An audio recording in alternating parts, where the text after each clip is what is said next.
Tennessee has a clear and moderately landlord-friendly lease termination framework that's governed by the Uniform Residential Landlord and Tenant Act, Tennessee Code Annotated Title 66, Chapter 28. If you manage rental property in Tennessee, the process is well defined, but there are specific details you need to get right. Let's start with no-cause termination. For month-to-month tenancies, Tennessee requires either party to provide at least 30 days written notice before the end of the rental period. The notice must be delivered at least 30 days before the next rent due date for the termination to take effect at the end of that period.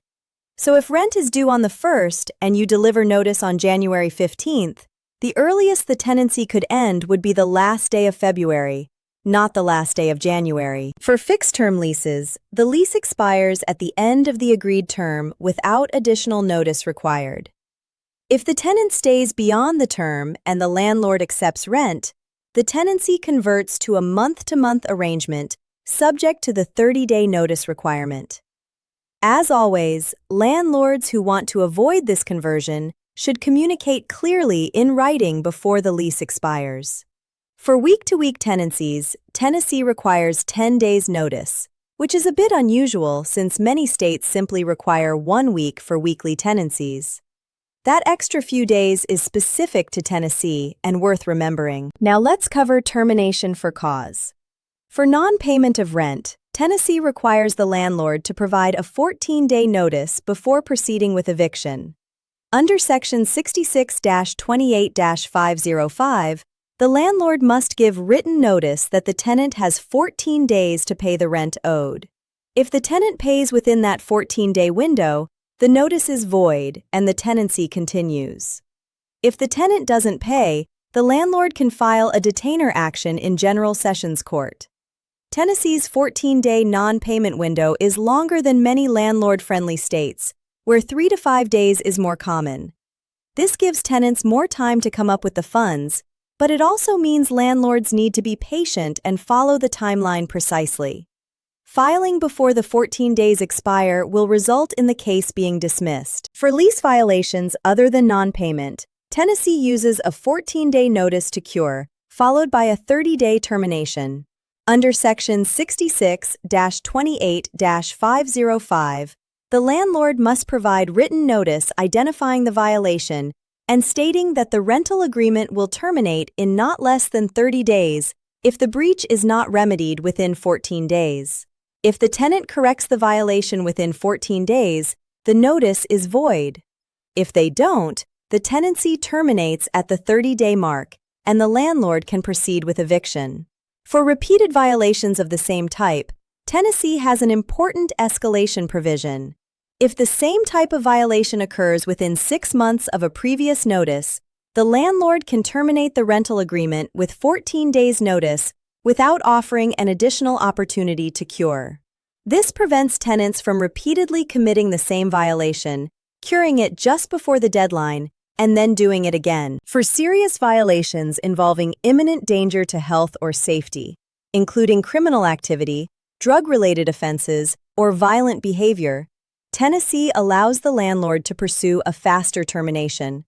The landlord can file for immediate possession in court, and the court can schedule an expedited hearing. Tennessee courts take drug activity and violent crime on rental premises seriously and generally move quickly in these cases. Tennessee also has a specific provision for damage to the property. If a tenant intentionally or negligently causes damage that materially affects health and safety, and the damage cannot be adequately remedied by repair, or if the tenant refuses to allow the landlord to make necessary repairs, the landlord can terminate the lease after providing proper notice. One thing that makes Tennessee notable is the state's approach to abandonment. Under Section 66-28-405, if a tenant abandons the property, meaning they leave without notice, remove most of their belongings, and stop paying rent, the landlord can treat the lease as terminated.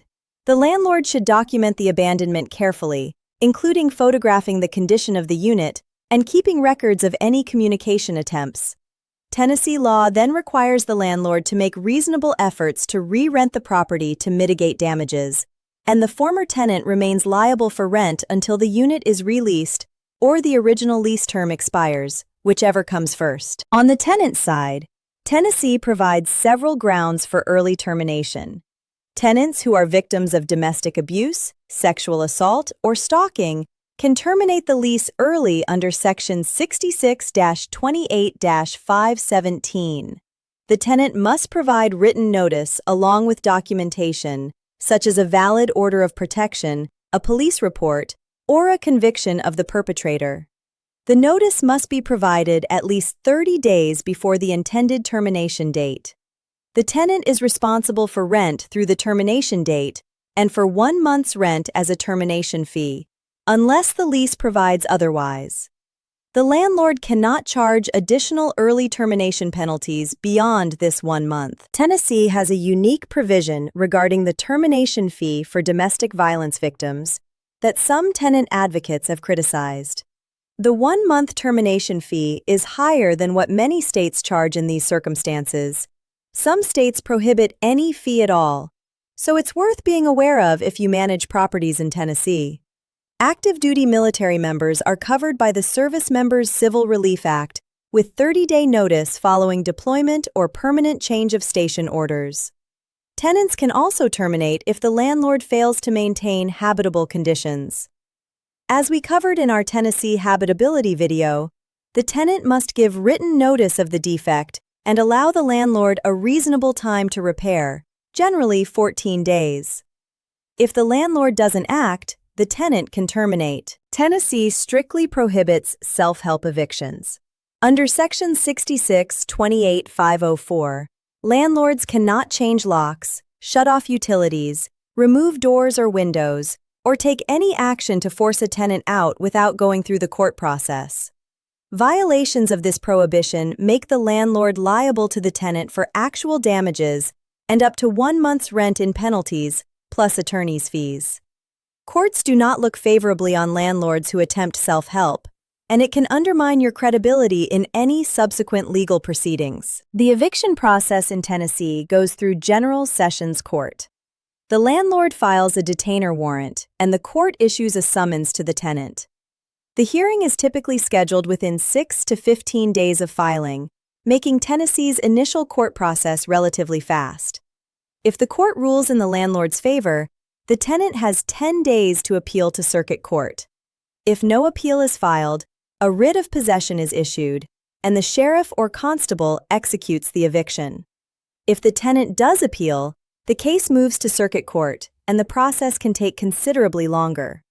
During the appeal, the tenant may be required to post a bond or pay rent into the court to remain in possession, depending on the circumstances. Landlords should be prepared for the possibility of an appeal extending the timeline by several weeks or even months. Tennessee requires landlords to return the security deposit or provide an itemized list of deductions within 30 days of the tenant vacating and providing a forwarding address. If the tenant doesn't provide a forwarding address, the landlord must send the deposit or itemization to the tenant's last known address. Failure to comply within the 30-day window doesn't automatically forfeit the landlord's right to make deductions, but it can create complications in court. For the complete guide to Tennessee lease termination laws, visit tenantscreeningbackgroundcheck.com and subscribe to our channel so you stay covered in every state.